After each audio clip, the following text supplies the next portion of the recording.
Hi, this is Tim from Plastex. We're going to show you how to fix, this is a salt and pepper shaker set, and obviously somebody really likes it a lot. So this here is broken. So they tried fixing it with some other type of glue. I'm not sure what it is. We scraped as much of that off as possible, which is what you want to do. You want to get back to good bare plastic if you can, but because of the way this fits, we didn't want to take too much of it off. So we're going to try to go right over the top, and I'm sure it's going to work. What we're going to do is put some tape on here where we don't want the Plastex liquid to stain the outside of this. If it does, it can be polished off with compound and stuff.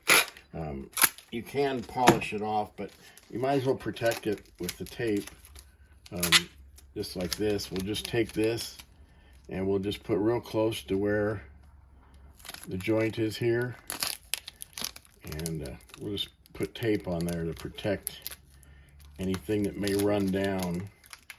Like I said, if it does and it leaves a little bit of a stain where the liquid goes, you can take wax, or not wax, but like compound, and you can actually polish it off.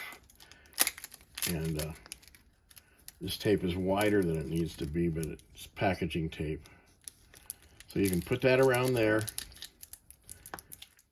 And you can see where they did it before. They have stuff all on the inside, but it's not Plastex, it's something else, epoxy or something, I'm not sure. Like I said, we just try to get rid of as much of the old stuff as possible.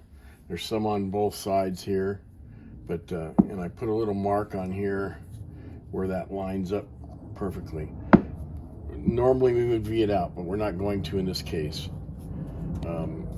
Again, we're going to take, and we're just going to take Plastex liquid and drip around here, and that kind of pre-primes that surface. The whole thing with Plastex is you have to make sure you're getting powder in there. The liquid isn't doing any, the liquid activates the powder. So by itself, the liquid is doing really nothing to get the job done. It has to have the powder. So there we're coming in here, we're taking some red Plastex powder. You could use clear in this case, but because we have red, we're going to use red. And we're just going to put some on here.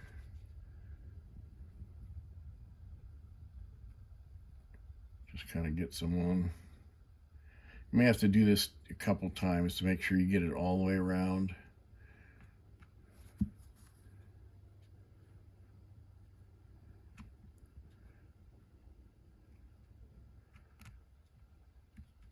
Make sure after you're done you clean all the excess powder out so you don't have red salt. Once it dries, it's completely non-toxic once the Plastex is dry. So you just wash the inside of this out with soap and water or whatever you use to clean it. Now we're going to put some liquid on top of this.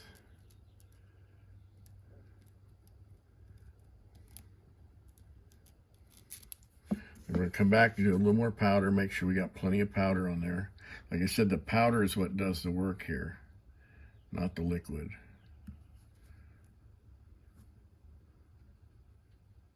We'll tilt it so most of the waste, or most of the powder that's not getting on there, is not going inside of it.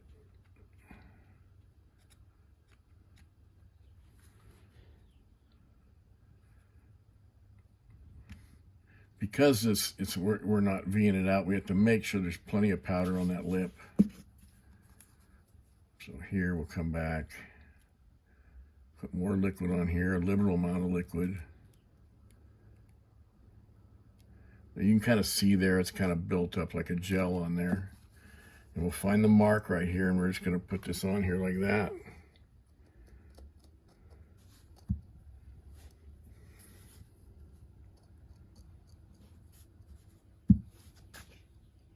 Now the good thing about this repair is, after we're done here and we just put that in there, we can come back and put a little bead around the outside of that. I might come back and use that clear because it'll overlap a little bit of the yellow and a little bit of the red, but we'll hold that in place for a couple minutes. So we're holding this in place.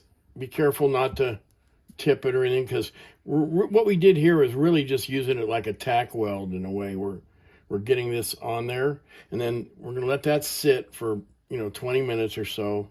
Then we'll come back and I'll show you how to do the bead all around right in that joint right there, which will really make it really hard to tell it's ever been fixed. We'll use the clear and just fill that little bead. So just like on here where this is fastened, you can see with the factory you glued this one. It'll kind of look the same, just like it was done at the factory. You won't really be able to tell it's been fixed. Okay, so this is now, we put the red powder in there, liquid, and it's actually on there pretty good. But just to reinforce this, to make sure it's even stronger, it'll probably be stronger than when it was brand new, I'm gonna go ahead and put a clear bead around that. I'm gonna, just put a couple drops in here, come over and flow more liquid out, and just let that kind of run down. See how I just push more liquid out? And it'll just run into that seam, almost as if it was bead out. Oops.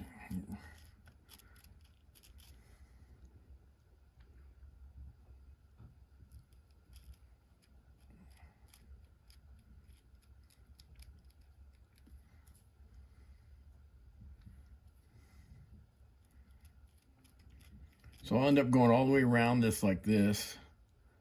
When I'm done, it's going to be very strong. Like I said, probably stronger than brand new. And it won't look all that bad when it's dried.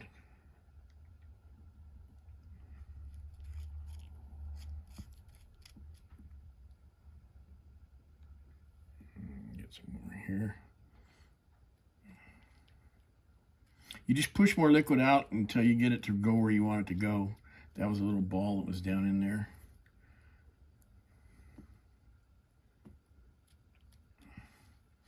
Okay, we've gone all the way around.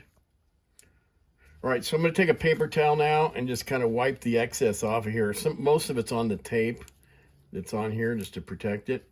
And I'm just going to go around here because it's still kind of gel, and just wipe that off so you won't see it. Just kind of it'll look like that one, which is the factory. And anything that did get onto the plastic here, it'll polish off. Okay, here's the salt shaker. It's all done now. It's all one piece.